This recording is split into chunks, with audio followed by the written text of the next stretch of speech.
It started the same way every single week, with the sound of plastic crashing against the pavement at dawn. Imagine being jolted awake not by birdsong or an alarm clock, but by the deliberate slam of your own trash can toppling over, rolling across the driveway, spilling whatever you'd neatly bagged the night before. That sound, that petty act, became the background music of my mornings. And the worst part wasn't the mess, it was knowing exactly who was behind it. Every time, without fail, the woman across the street, the self-proclaimed enforcer of all things neighborhood standard, would march over and kick it down like she was performing a public service. Karen, the type of neighbor who doesn't just live near you but inserts herself into your life like an infection you can't get rid of. And I'll admit, at first I underestimated just how far she was willing to go. That was my mistake, but what she didn't know was that I wasn't the type to sit back quietly. I had patience, I had ideas, and one day she was going to regret every single kick. The first few times it happened, I told myself it was just the wind, maybe an animal. You want to believe people aren't that cruel, that childish. But the pattern was impossible to ignore. Every Tuesday morning, minutes after I put the bin out, I'd hear that familiar crash. And each time I'd step outside, there she was, already walking away with that smug stiffness in her shoulders as if she was proud of herself. She never looked back, never said a word, just kept walking in her pastel tracksuit like she was the queen of the cul-de-sac. At first, I tried talking to her. I thought maybe there was a misunderstanding. Maybe she had a legitimate issue. I caught her one afternoon as she was clipping her roses with those oversized shears she liked to brandish like weapons. I asked as politely as I could, "Karen, have you been knocking over my trash can?" She gave me a smile that didn't reach her eyes and said, "Well, it was blocking the curb. It's against HOA rules to leave it in the wrong spot. I'm just making sure our neighborhood doesn't start looking like a landfill." Then she turned back to her roses as if the conversation was finished. No apology. No acknowledgement of how humiliating it felt to have your neighbor openly admit she'd been vandalizing your property. The thing was, my can wasn't blocking anything. It was exactly where it should be, but Karen wasn't interested in facts. Karen was interested in power. She thrived on confrontation, on establishing dominance over the people around her. And if you resisted, if you dared to push back, she'd double down. I'd seen her do it to others, leaving angry notes about lawn height, reporting a family for having their kid's bike left on the sidewalk, even calling animal control because someone's dog barked too much. People in the neighborhood whispered about her, rolled their eyes when she walked past, but no one stood up to her. Everyone was afraid of the fallout. That's the thing about bullies, though. They push because they think no one will push back. And the more I thought about it, the more I realized Karen had chosen the wrong person this time. I started small. I tried adjusting the trash can placement by just a few inches, seeing if she'd still knock it over. She did. I set up my phone to record through the blinds. Sure enough, there she was, 7:15 a.m., striding over in her visor and sneakers, giving the can a hard kick like it had insulted her personally. I watched her walk away satisfied while my garbage spilled into the street. That video sat on my phone like evidence in a trial, and I stared at it for a long time. It wasn't just about the trash anymore. It was about principle. It was about showing her that she couldn't keep treating people this way. I remember lying awake that night, the glow of my phone lighting up the ceiling as I replayed the video again and again. Her face, her smirk, the casual cruelty in the way she didn't even glance at the mess she caused, it all burned into my brain. That's when I decided. I wasn't going to the HOA, I wasn't going to waste time with complaints or endless meetings. I was going to handle this myself, and when I did, Karen wasn't going to see it coming. But before the revenge, there was escalation. And if you've ever dealt with someone like her, you know what I mean. People like Karen can sense when you're irritated, when you're plotting, and instead of backing off, they ramp up the pressure. Over the next 2 weeks, she didn't just kick the can, she started timing it so I'd see her do it. Standing in my living room with my coffee, I'd watch her stroll up the driveway, her eyes flicking toward the window to make sure I was looking before sending the bin tumbling again. She wanted me angry. She wanted me to snap, and that was her second mistake. Because what she didn't understand was that I wasn't planning to argue. I wasn't planning to yell across the street. I was planning something much quieter, much smarter, and infinitely more humiliating. All I had to do was wait for the perfect moment. And when that moment came, it would change the way the entire neighborhood saw her. The following week, I woke earlier than usual just to test a theory. I brewed my coffee, pulled a chair close to the window, and waited. At exactly 7:13 a.m., like clockwork, she appeared. Sun visor, pastel jacket, sneakers that squeaked against the driveway. She didn't even glance around. She marched straight across the street, her eyes locked on my trash can like it was some kind of enemy combatant. And with the same predictable rhythm, she swung her foot into it, sending it skidding against the curb. I caught every second on camera, this time from a better angle, and the satisfaction I felt watching her swagger away was almost enough to make me laugh. But it wasn't funny, it was infuriating. Later that day, I replayed the footage for my buddy Mike when he stopped by. He shook his head in disbelief. "Man, that's harassment," he said. "You should take this to the HOA board or the cops." But that was the problem. Karen was on the board. She had her claws sunk deep into every committee and every meeting. She practically ran the HOA like her own little kingdom, and anyone who crossed her got buried in notices, fines, or worse. Going through official channels would do nothing. She'd twist the narrative, claim the footage was taken out of context, and suddenly I'd be the one in trouble for disrespecting the rules. So instead of listening to Mike, I smiled and said, "No, I've got something better in mind." I didn't tell him the details yet because honestly I didn't even know what the details were, but I knew the solution wasn't going to come from a complaint. It had to be a lesson, something she couldn't talk her way out of, something the entire neighborhood would see for what it was. That night I walked the block. I studied the way the streetlights cast shadows, where cameras from other houses pointed, and where Karen's line of sight reached from her windows. She was always watching, always. Her curtains twitched whenever a car drove by, whenever kids cut across lawns, whenever the mailman stopped too long. She thrived on surveillance, but she wasn't the only one capable of paying attention.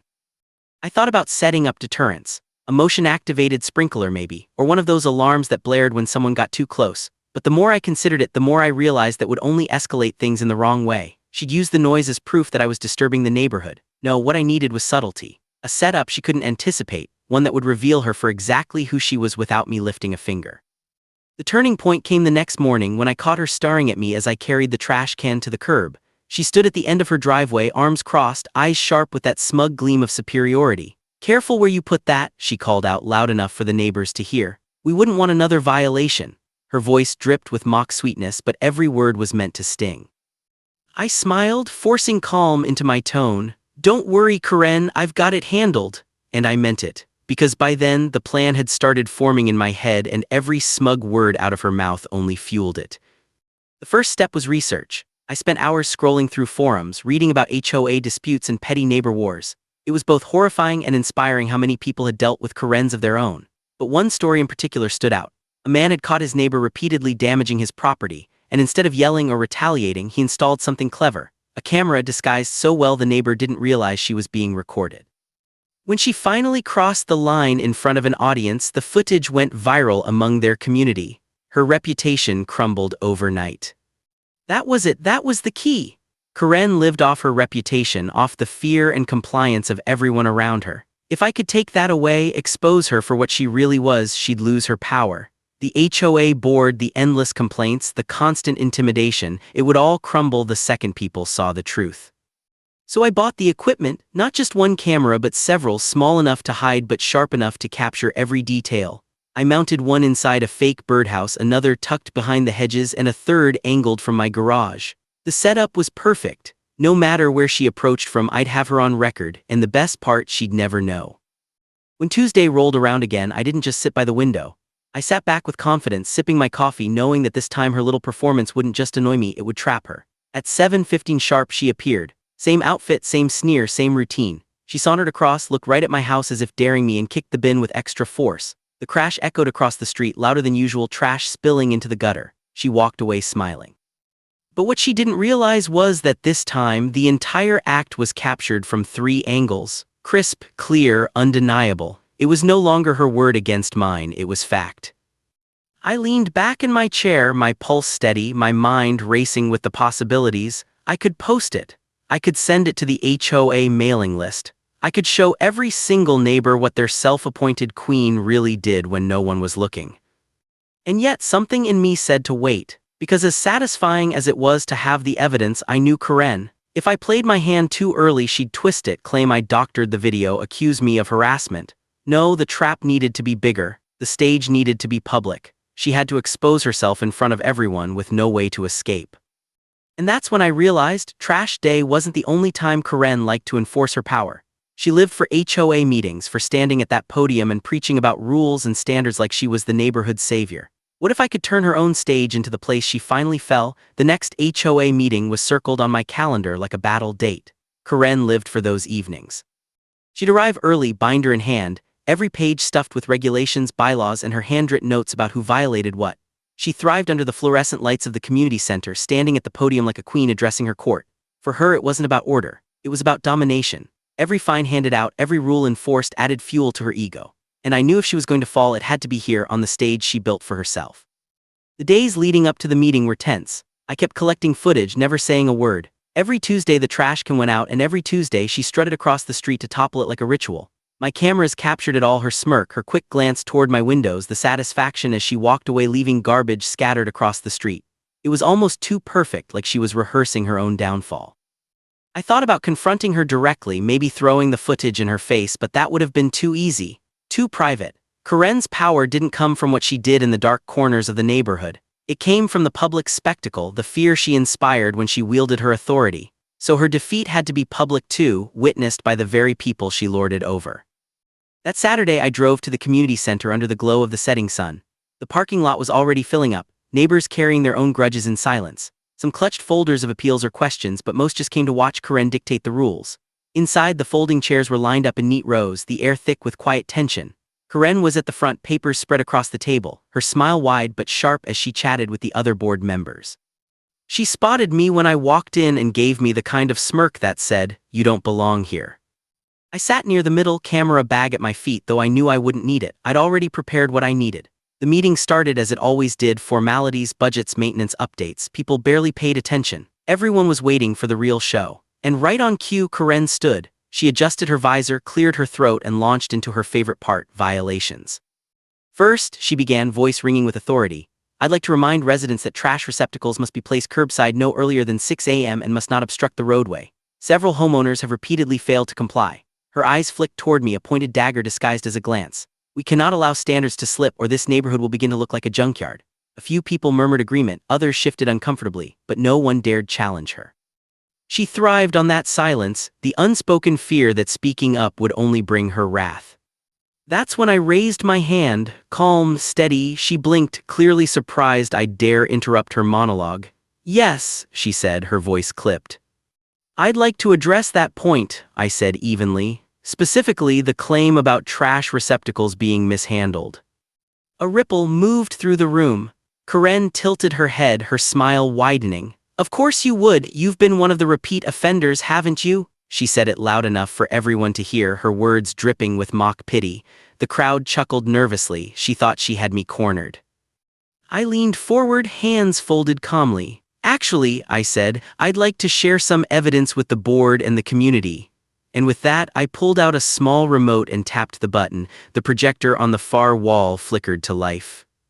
Gasps filled the room as the screen lit up. And there she was, Karen in high definition, crossing my driveway at dawn, her foot striking the trash can with practiced malice, garbage spilling across the curb.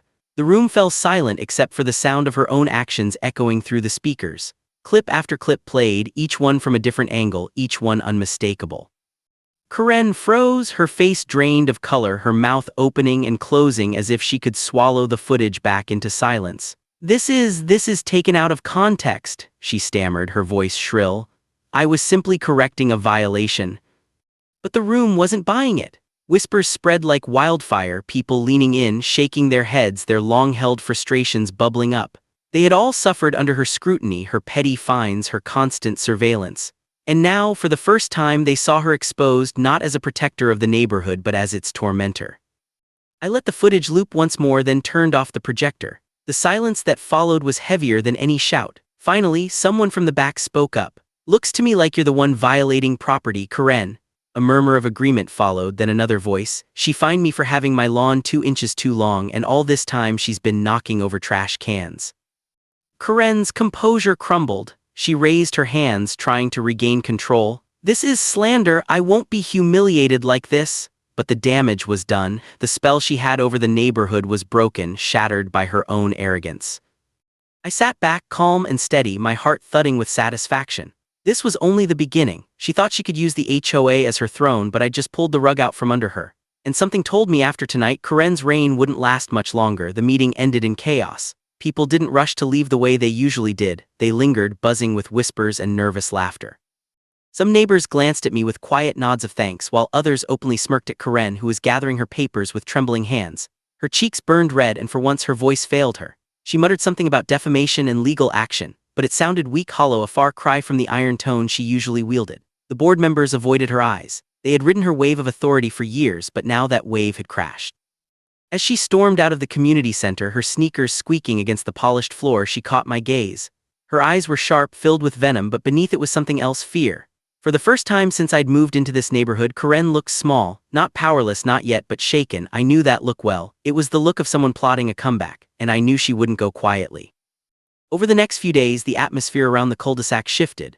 Where before Karen's presence cast a shadow, now it was different. People laughed more openly, kids rode their bikes without the nervous glances they used to make. A neighbor down the street even left his trash cans out an extra hour past the pickup, like a small act of rebellion. It was as though my video had cracked open a dam, and everyone was finally letting out the resentment they'd bottled up for years. But Karen, she didn't disappear. If anything, she became bolder. She doubled down, lurking outside with her arms crossed, watching my house like a hawk. When I pulled into my driveway, she'd be there trimming her roses, glaring at me with that forced smile. At night, I caught her shadow flitting past my windows as though she was patrolling for reasons to strike back. It was clear she was waiting for me to slip up, waiting for me to give her any ammunition she could spin into an attack. And that was the dangerous part about someone like Karen. Humiliation doesn't destroy them. It transforms them into something more desperate, more unpredictable. One evening, as I took out the recycling, she finally snapped. "You think you're clever," she hissed from across the street, her voice carried easily in the quiet night. "But you don't know who you're dealing with. I know the rules better than anyone here. One wrong move and I'll bury you in fines."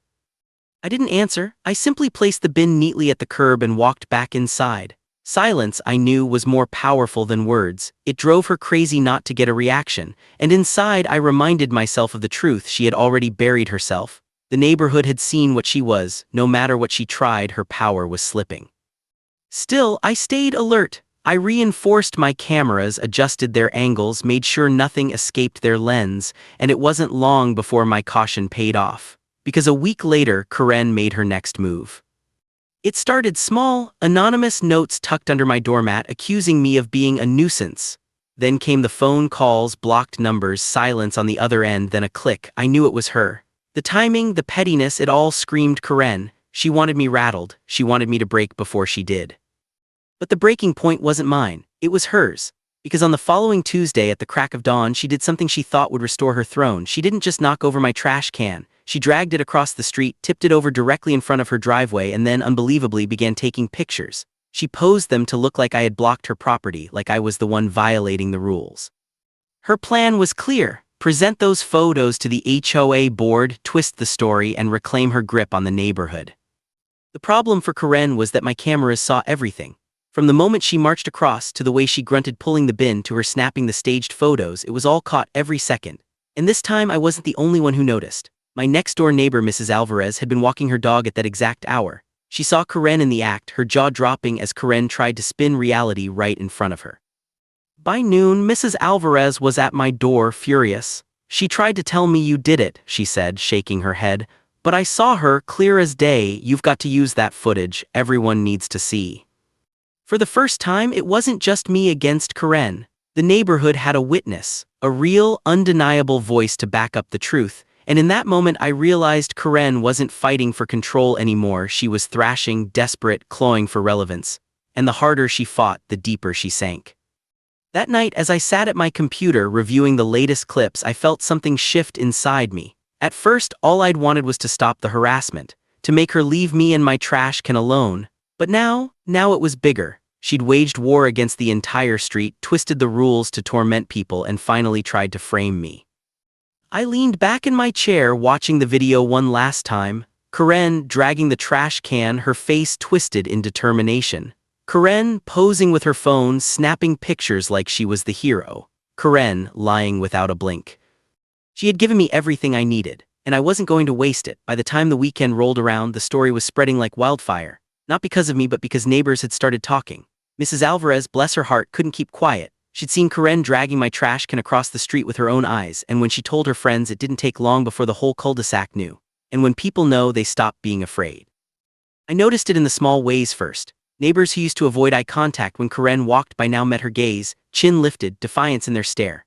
A couple down the block planted solar lights in their yard, even though Karen had once fined another family for the same thing. Someone else left their basketball hoop in the driveway overnight, a big no-no under her watch. It was like everyone suddenly realized that the monster only had teeth if they let her. But the most telling change was the silence. Karen thrived on being acknowledged, feared, obeyed. When she shouted reminders about lawn heights or mailbox paint, people used to mumble excuses or hurry to comply. Now they ignored her. She was still yelling, but nobody was listening, and nothing infuriates a tyrant more than indifference. I knew she was watching me more than ever. My cameras caught her packing at the edge of her property, eyes darting toward my house. She was waiting, desperate for me to slip up, and when I didn't, she escalated. Notes turned into emails, complaints filed with the HOA, each more ridiculous than the last, accusations of garbage odor and unsightly recycling bins, all of them baseless. But here's the thing, without the board's support, they went nowhere. And after that meeting, after those videos, the board had started to distance themselves from her. They couldn't afford to be tied to her madness.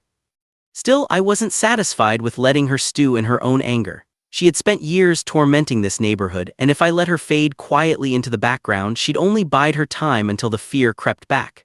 She needed to be exposed completely, so thoroughly that she could never crawl back into power, and I knew exactly how to do it.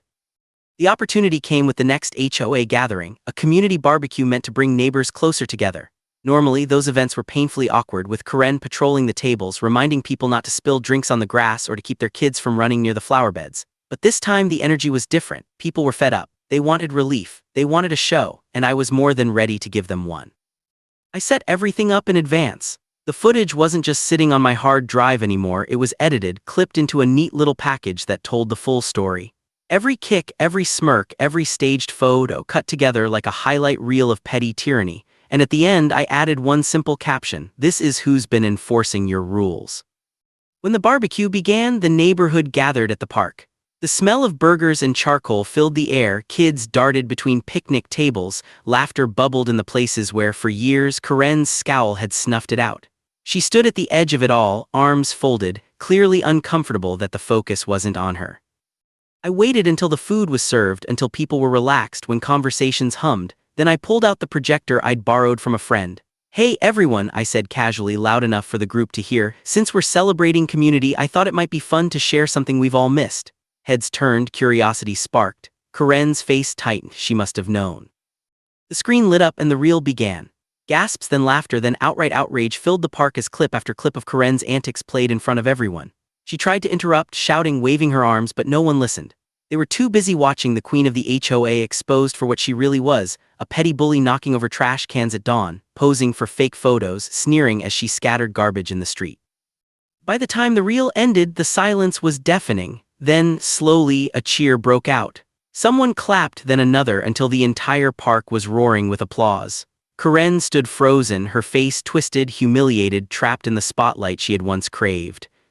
For years, she had been the voice of authority, but now she was the punchline. Neighbors whispered to each other, laughing at her expense, retelling the clips as if they were scenes from a comedy show. Kids imitated her walk, parents shook their heads in disbelief, and the power she had clung to evaporated into thin air. I didn't need to say a word. I packed up the projector, gave a small nod to the crowd, and walked away. Behind me, Karen sputtered, trying to regain control, but it was no use. Her audience was gone. And as I walked home, I knew one thing for certain: Karen wasn't finished. She was humiliated, yes, but people like her don't give up easily. They lash out harder, clawing for scraps of power, and if she couldn't control the neighborhood through rules anymore, she'd find another way. The difference now was simple. She wasn't just my problem anymore. She was everyone's. For a brief moment, I thought it was over. The neighborhood had turned against her, the applause at the barbecue had sealed her downfall, and for once the street felt like it belonged to the people who actually lived there, not the woman who policed every blade of grass. But I should have known better. Karen wasn't the type to fade quietly into the background. She was the type to scheme in silence, to wait until people let their guard down, and then strike with something louder, nastier, and harder to ignore. The first sign came the very next morning. My trash can was untouched, standing upright by the curb when I stepped outside. But my mailbox, the flag was bent sideways, the hinge twisted until it dangled uselessly. It wasn't the wind, it wasn't an accident, and I didn't need to guess who had done it.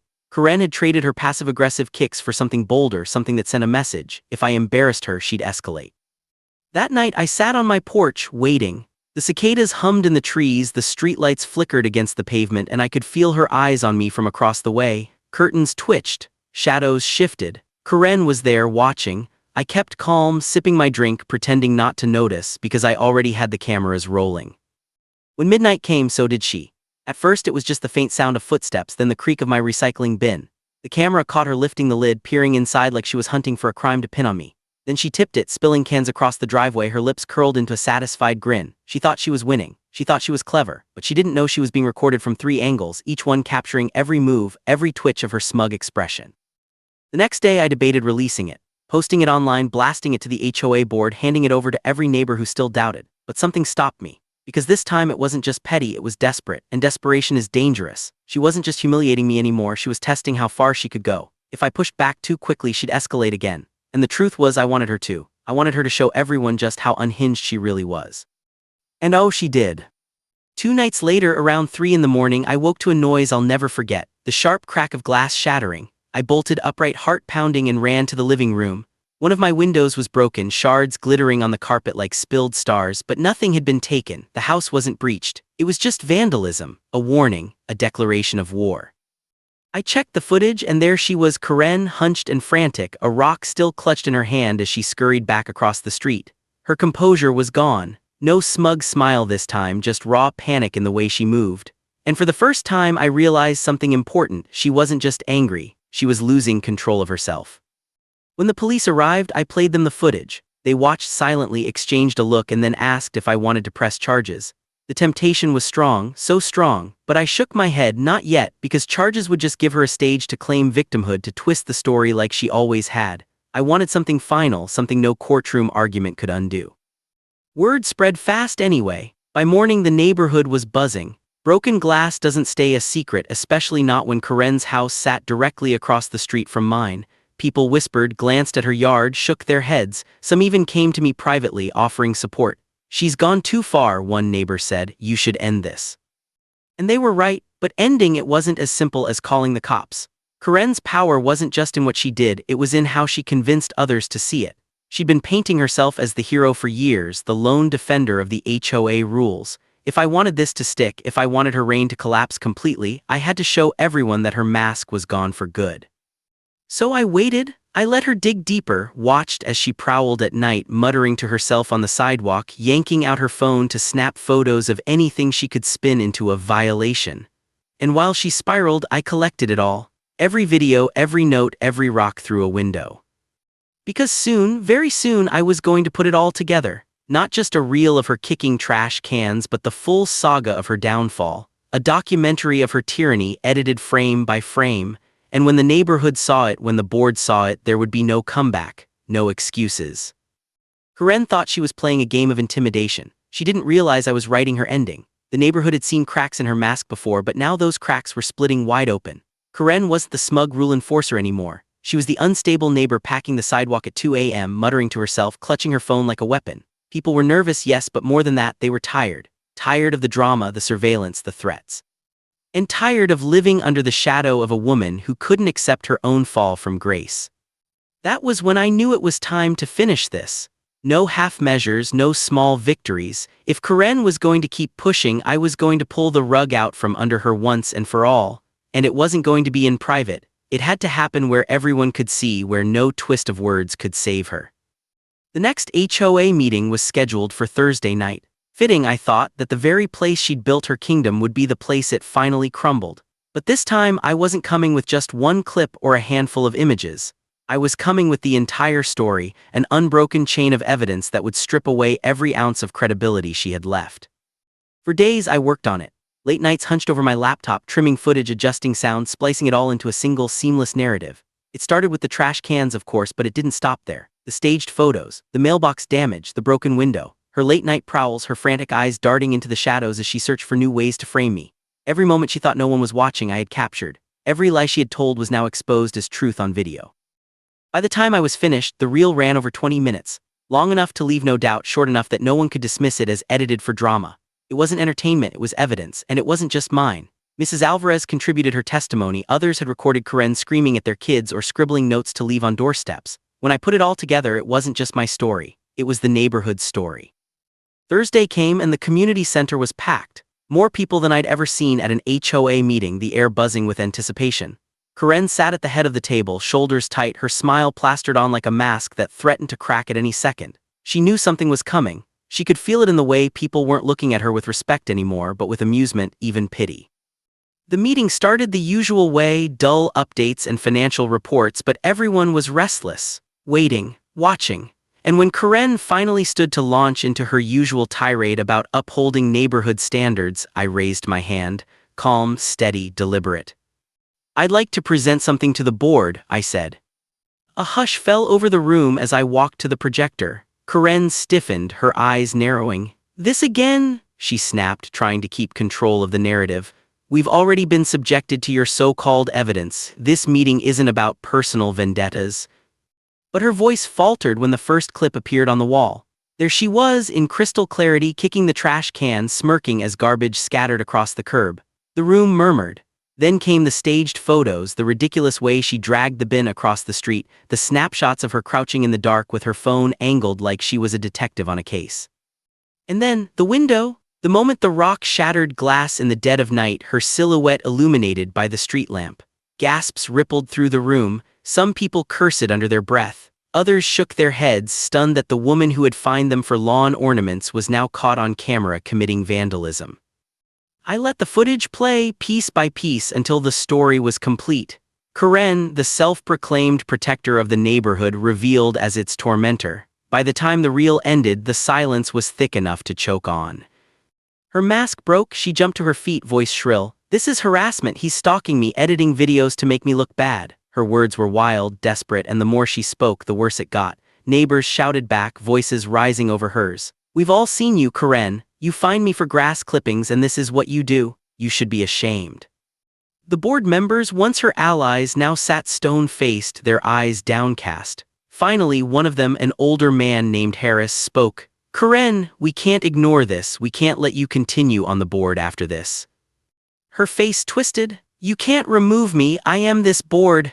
But the truth was already out. People laughed, not cruelly, but with the relief of years of tension breaking. The queen had been dethroned and the kingdom wasn't hers anymore. I sat back, saying nothing. I didn't need to. She was unraveling all on her own, the same way she'd unraveled that trash can every week. Only this time she was the mess spilling into the street and no one was going to clean it up for her. The board's decision came swiftly, almost mercifully. For years they had let her rule unchecked, intimidated by her sharp tongue and endless citations of bylaws. But now, with her antics laid bare in front of the entire neighborhood, there was no saving her. They voted unanimously to strip Karen of her seat on the HOA board. Just like that, her crown was gone. The room erupted. Some people clapped, others whispered in disbelief, and a few simply sat back in stunned silence, taking in the fact that the reign of terror had finally ended. Karen stood frozen at the podium, her papers clutched tight in her hands, her face pale. For the first time, she looked truly lost, like someone who had spent so long living for control that she didn't know who she was without it. She tried one last time. Her voice cracked as she shouted about lawyers, about defamation, about conspiracies. But no one listened.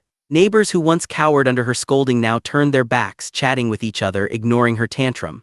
The more she screamed, the smaller she became, until finally she stormed out, slamming the community center doors behind her. That night, the neighborhood felt lighter. People lingered outside longer, chatting across fences. Kids rode their bikes down the middle of the street, laughter echoing where Karen's constant presence used to smother it. It was strange, realizing just how much weight she had put on all of us. Even I hadn't recognized it fully until it was gone. As for me, I went home, set my trash can at the curb, and for the first time in months it stayed standing all night. No crashes, no garbage strewn across the driveway, just peace, the simplest, quietest kind of victory. But the story didn't end there. Karen didn't move away immediately, though plenty of people expected her to. She stayed in that same house across the street, curtains drawn tight, her once proud garden left untended. She avoided eye contact now, scurrying from her car to her door as if she could somehow hide from the people she used to torment. Her power was gone, and without it she was nothing but another neighbor trying to exist on a street that had finally decided it wouldn't bow to her anymore. Occasionally, I'd catch her watching from her window when I set my trash can out, but she never crossed the street again. She never touched it, never so much as came near it. My cameras still ran, of course, silent sentinels guarding my driveway, but they never caught her in the act again. Her game was finished. Sometimes I wondered if she regretted it, if she replayed the moment she first kicked over my trash can and realized that was the domino that started it all.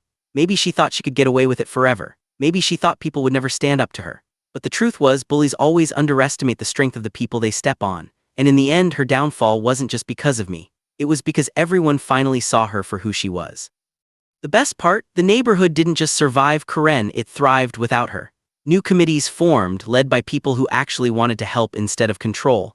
The rules didn't vanish, but they started being enforced with fairness, with common sense.